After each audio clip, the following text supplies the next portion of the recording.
नमस्कार, मैं हूं आपके साथ मोनिका गुप्ता और आप देख रहे हैं कालका से समालका बुलेटिन की शुरुआत करेंगे खास खबरों के साथ। बीजेपी प्रदेश अध्यक्ष ओपी धनखड़ कुरुक्षेत्र के पिहोवा पहुंचे, जहां उन्होंने नव निर्वाचित राज्यसभा सांसदों कृष्णलाल पंवार और कार्तिकी शर्मा से मुलाकात की, उन्हें बधाई दी। इसके अलावा उन्होंने कुलदीप बिश्नोई की अंतरात्मा की आवाज पर वोट करने के लिए उनकी प्रशंसा की। वहीं ओपी धनखड़ ने कांग्रेस पर तंज भी कसा। उन्होंने कहा कि कांग्रेस की एक सप्ताह से चल रही ट्रेनिंग से अच्छी बीजेपी की एक दिन की ट्रेनिंग निकली। का स्वागत किया। अब आशीष जी का स्वागत करेंगे शेर सिंह जी। राज्यसभा के 2 उम्मीदवार, क्योंकि गणना आज ही हुई 12 बजे बाद, तो मैं कृष्णलाल पंवार जी को, कार्तिकी शर्मा जी को बधाई देता हूँ। मैं कुलदीप बिश्नोई जी की भी प्रशंसा करता हूँ कि उन्होंने आत्मा की आवाज पर वोट डाला। भाई बलराज कुंडू भी मैं भी अनुपस्थित रह के अपनी। पानीपत में लगातार अपराध बढ़ता जा रहा है। ताजा मामला समालका की कृष्णा कॉलोनी से सामने आया है, जहां पर आपको बता दें कि रंजिश के चलते 4 से 5 युवकों ने लाठी डंडों से हमला कर सचिन नाम के युवक को मौत के घाट उतार दिया और मौके का फायदा उठाकर फरार हो गए। मिली जानकारी के अनुसार हत्या आरोपियों ने पुरानी रंजिश के चलते की और बदमाशों ने घर से कुछ ही दूरी पर वारदात को अंजाम दिया। फिलहाल पुलिस आरोपियों की तलाश में जुट गई है।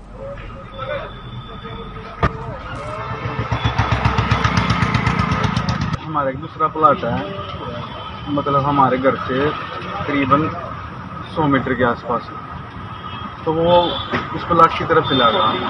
उसके पीछे पीछे हम भी थोड़ी देर बाद उसके पीछे पीछे चले गए, तो हमने देखा कि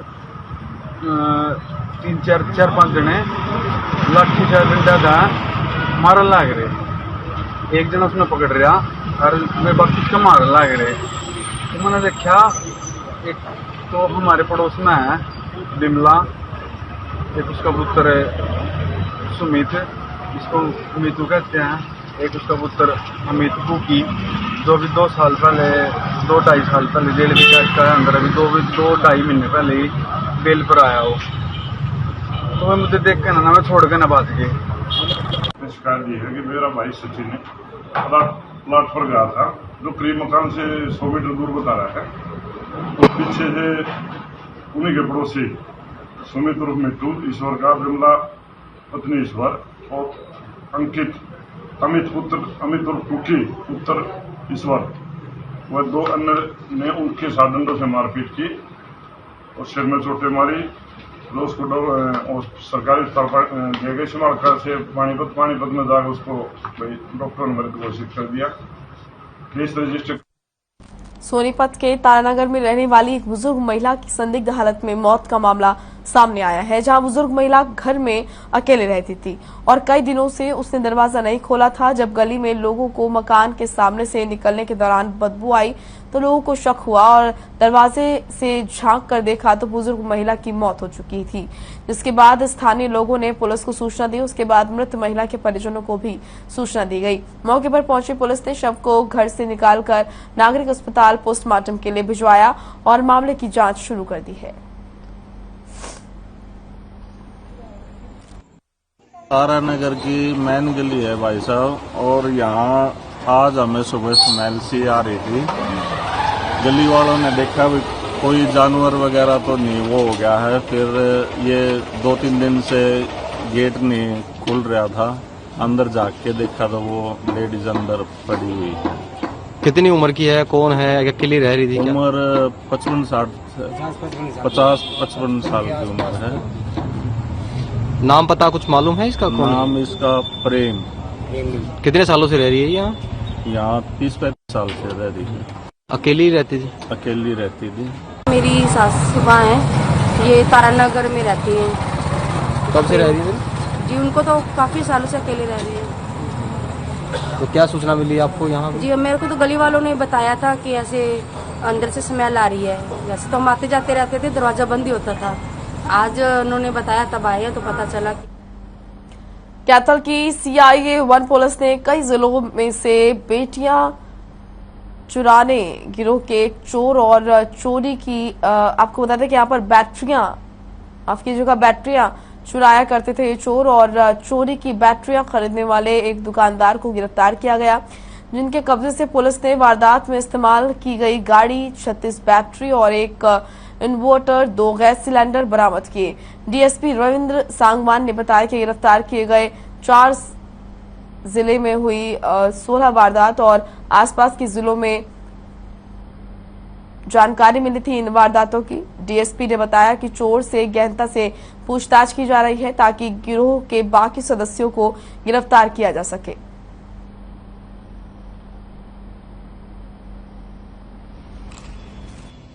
इन्वर्टर बैटरी, 3 पुरानी बैटरी, 2 नई बैटरी, 1200 रुपये मेरी दुकान के ताला तोड़ कर रात को चोरी कर ले गया। मुंडरी थाने में पुलिस ने पर्चा दर्ज कर लिया। तो उसकी से हमने तफ्तीश जारी लगी। तो शहर में, डिस्ट्रिक्ट में जितनी और भी बैटरी होगी तो एसपी साहब के आदेश अनुसार CIA 1 को ये जांच सौंपी गई। तो हमने इसको 9 तारीख को राजेंद्र को गिरफ्तार कर लिया है। 9 तारीख को इसको 5 दिन के रिमांड पे अभी ले रखा है। तो राजेंद्र से हमने एक तो मारुति गाड़ी, 36 बैटरी, 1 इन्वर्टर, 2 गैस सिलेंडर उससे हमने बरामद करे।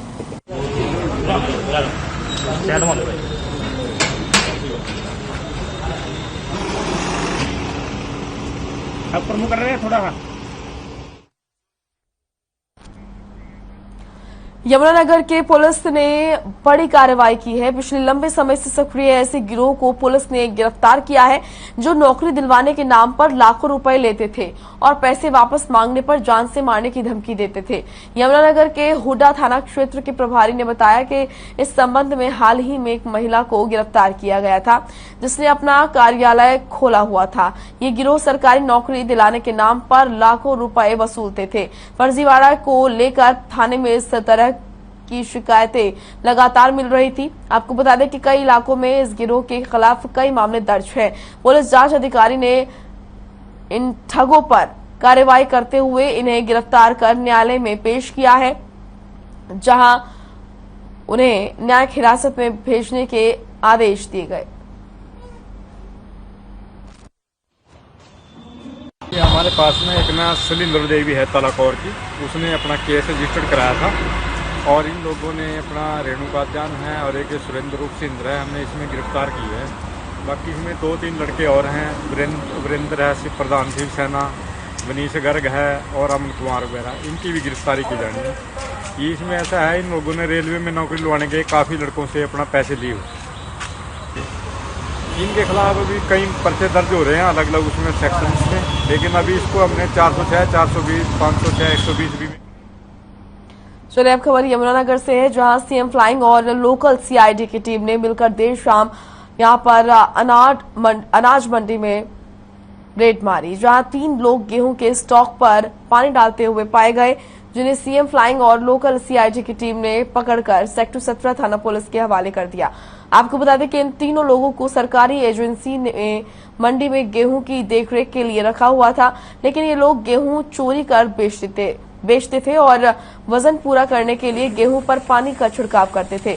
आपको बताते चले कि इस मामले में संबंधित विभाग के अधिकारी और कर्मचारी के शामिल होने की भी आशंका जताई जा रही है।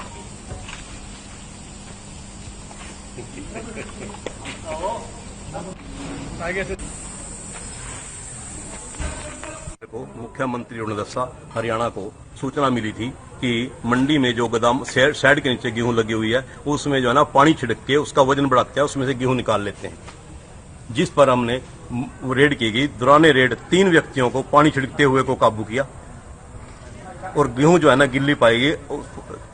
उनके नाम अलग अलग हैं, अभी पूछताछ जारी है और अभी DFSC ऑफिस से कोई कर्मचारी इंस्पेक्टर आएगा और पूछताछ में पता चला है कि अजीत और कपिल नाम के 2 इंस्पेक्टर भी इसमें इन्वॉल्व है। ब्रेक के बाद स्वागत है आपका। रुख करेंगे खबरों का। फरीदाबाद के पाखल गांव में गौ रक्षकों और गौ तस्करों के बीच में जमकर गोलीबारी होने का मामला सामने आया है। गौ रक्षकों का कहना है कि उन्हें सूचना मिली थी कि एक कैंटर में करीब 8 से 10 गाय को कुछ गौ तस्कर कहीं लेकर जा रहे हैं, जिसके बाद गौ रक्षकों के साथ धौज थाने की पुलिस की टीम ने पीछा किया। वहीं गौ तस्करों ने उन्हें पीछे आते देख पुलिस और गौ रक्षकों पर फायरिंग करना शुरू कर दिया। फिलहाल पुलिस ने पूरी कार्रवाई के दौरान 2 गौ तस्करों को गिरफ्तार कर लिया। कुछ गौ तस्कर मेवात से अपने फरीदाबाद में गौ वंश उठाने के लिए आएंगे, तो हमने मुखबर की सूचना को सही मानते हुए हमने अपने धौज पुलिस से संपर्क किया और धौज पुलिस को लेके हम अपने पाली के आसपास लेके लग गए थे। और कुछ समय बाद ये आइसर कैंटर आती हुई दिखाई दी, जो कि मुझको खास ने बता रही हुई थी हमें कि आइसर कैंटर है। टीम मोनू मानव सर और टीम पलवल से शैलेंद्र हिंदू और पवन बैसला की ये तीनों चारों टीम लगी हुई थी। जैसा कि हमने देखा कुछ ही समय बाद ये आइसर कैंटर आ रही है, तो हमने इसे रोकने का इशारा किया, तो इसने और स्पीड बढ़ाते हुए हमारे ऊपर चढ़ाने की कोशिश की और इसने वहां से गोली हमारे ऊपर दागनी।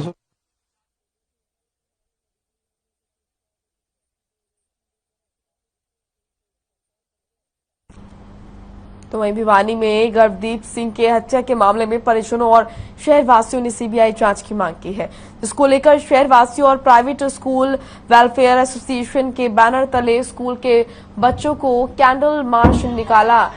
स्कूल के बच्चों द्वारा कैंडल मार्च निकाला गया। वहीं आपको बता दें कि यहां पर स्कूल वेलफेयर एसोसिएशन के प्रधान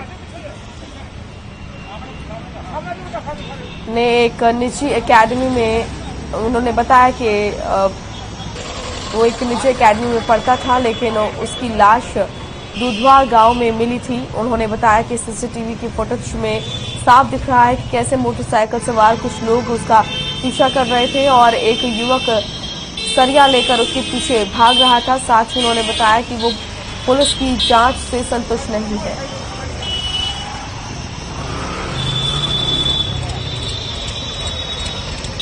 देखो, जो इस बच्चे की निर्मम हत्या हुई है, प्राइवेट स्कूल वेलफेयर एसोसिएशन और पूरा समाज, पूरा भिवानी के नागरिक, पूरे हरियाणा के नागरिक सरकार से मांग करते हैं कि इसकी सीबीआई जांच हो और बिल्कुल निष्पक्ष तरीके से इस बच्चे को न्याय मिले, इस परिवार को न्याय मिले। पुलिस की उससे बिल्कुल भी संतुष्ट नहीं है। हमें सीबीआई की जांच चाहिए ताकि हमारे दोस्त को इंसाफ मिल सके।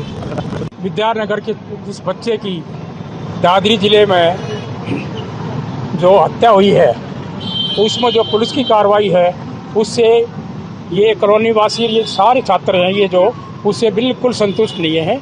और बच्चों की मांग ये है कि इस बारे में एक सीबीआई की जांच हो ताकि इस बच्चे के साथ इसको न्याय मिल।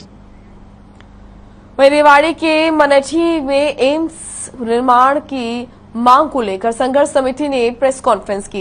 इस दौरान समिति के सदस्यों ने सरकार को एम्स निर्माण का कार्य तुरंत प्रभाव से शुरू करने के लिए कहा, नहीं तो गांव में नेताओं की एंट्री पर बैन लगाने की चेतावनी दी है।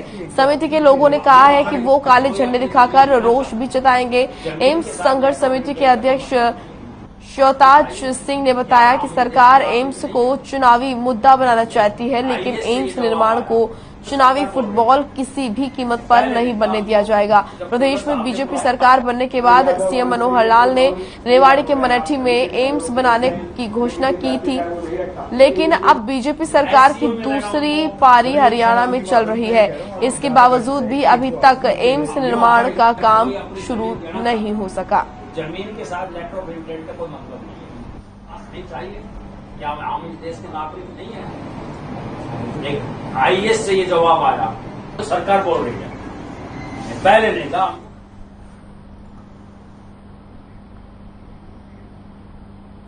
चलिए अब खबर फतेहाबाद से है, जहां पुलिस कप्तान सुरेंद्र सिंह भूरिया के निर्देशों पर निकाय चुनावों को शांतिपूर्ण ढंग से संपन्न करवाने और अपराधियों की धरपकड़ को लेकर पुलिस का नाइट डोमिनेशन अभियान चलाया गया। इस अभियान के दौरान पुलिस की टीमें गश्त कर रही और नाकाबंदी कर चेकिंग की गई।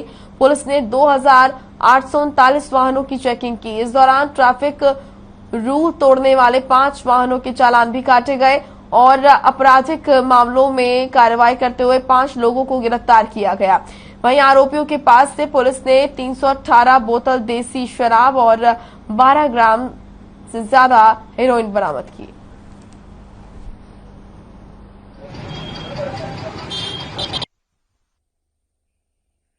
उसी रिगार्डिंग मैंने सुबह भी आज नाके लगवाए हुए थे, क्योंकि नगर परिषद का इलेक्शन चल रहा है और आज हमारी बस स्टैंड की टीम से राजेंद्र के नेतृत्व में रतिया मोड़ पर नाका लगा रखा था। इनको वहाँ मुखबरी हुई कि कोई पिकअप गाड़ी सत्सा की तरफ से आ रही है और उसमें शराब लदी है। जो इन्होंने उस गाड़ी को रोका, जो ड्राइवर था विनोद कुमार मूर्ति का, उससे पूछताछ की तो उसने कोई परमिट, कोई कागज, कोई चीज़ इनको पेश नहीं की। उन्होंने काफ़ी देर तक इंतजार किया, वेट किया, भी आप बताओ किसी मतलब कहाँ से लाए आप शराब। तो उसने बताया कि मैंने तो शराब लेके जाकर। चलिए अब खबर चरखी दादरी से है, जहां जिला उपायुक्त श्यामलाल पूनिया ने शहर के डूंगरवाला जौहड़ पर सफाई अभियान की शुरुआत की। सफाई अभियान में चरखी दादरी एसडीएम अनिल यादव भी मौजूद रहे। इस अवसर पर जिला उपायुक्त श्यामलाल पूनिया और एसडीएम अनिल यादव ने अपने हाथों से कचरा उठाकर लोगों को स्वच्छता का संदेश दिया। श्यामलाल पूनिया ने बताया कि साफ सफाई रखना बहुत जरूरी है। पर्यावरण को स्वच्छ रखने के लिए हमें आसपास साफ सफाई का विशेष ध्यान रखना होगा ताकि बीमारियों से बचा जाए।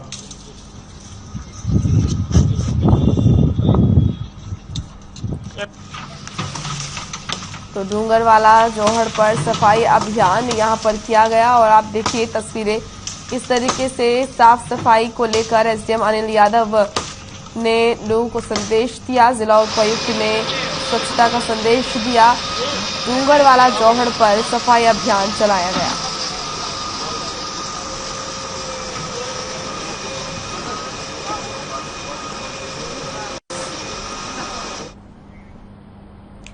गर्मी का प्रकोप सारे रिकॉर्ड्स तोड़ रहा है। पश्चिम उत्तर भारत और मध्य भारत के कई हिस्सों में शनिवार के दिन भी गर्मी का प्रकोप रहा।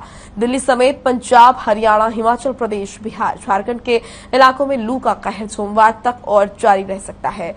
लेकिन गर्मी के इस कहर के बीच देशवासियों के लिए खुशखबरी भी है।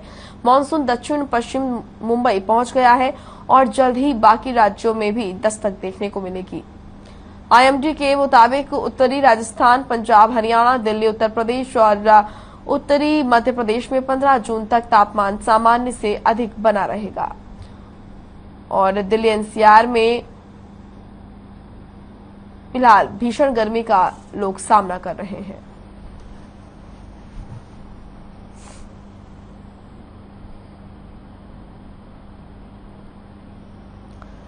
दिल्ली एनसीआर और अन्य राज्यों में आपको बता दें कि भीषण गर्मी का लोग सामना कर रहे हैं और इसी वजह से लोग परेशान भी हैं। घरों से बाहर निकलने में समस्या का सामना करना पड़ता है। तो वहीं अभी आपको बता दें कि इस चिलचिलाती गर्मी का अभी और भी प्रकोप झेलना पड़ेगा, क्योंकि अभी कुछ दिनों तक इसी तरह का मौसम रहने वाला है। कुछ दिनों बाद 15 जून तक माना जा रहा है कि मौसम ऐसे ही रहने वाला है। 15 जून के बाद जो मानसून है वो दिल्ली एनसीआर और अन्य राज्यों तक पहुंचेगा।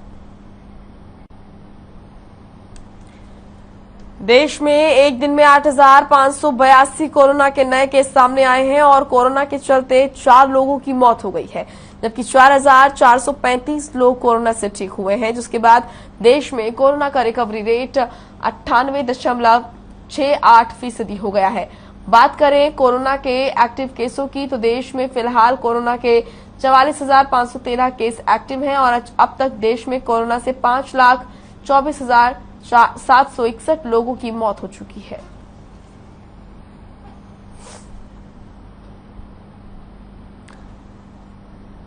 तो कोरोना ने एक बार फिर अपनी रफ्तार पकड़ ली है। देश में कोरोना के 8,582 केस मिले हैं, जो कि चिंता बढ़ाने वाली बात है।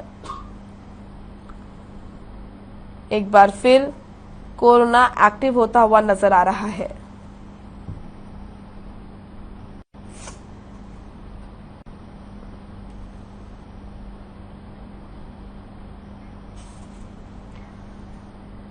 हरियाणा में एक दिन में कोरोना के 411 नए मामले सामने आए हैं। वहीं प्रदेश में कोरोना के चलते कोई मौत नहीं हुई है और 132 लोगों ने कोरोना को मात दी है, जिसके चलते कोरोना का रिकवरी रेट 98.79% पहुंच गया है। वहीं पिछले 24 घंटे में अकेले गुरुग्राम में 260 नए पॉजिटिव केस मिले हैं, जबकि फरीदाबाद में 86 नए संक्रमित मिले हैं। इसके अलावा हिसार में 4, पंचकूला में 30, और इसी के साथ कैथल में 7, झज्जर में 2। अगर बात करें प्रदेश में एक्टिव केसों की तो फिलहाल प्रदेश में कोरोना के 1525 केस एक्टिव हैं, जबकि 10,621 लोगों ने अब तक अपनी जान गंवाई है।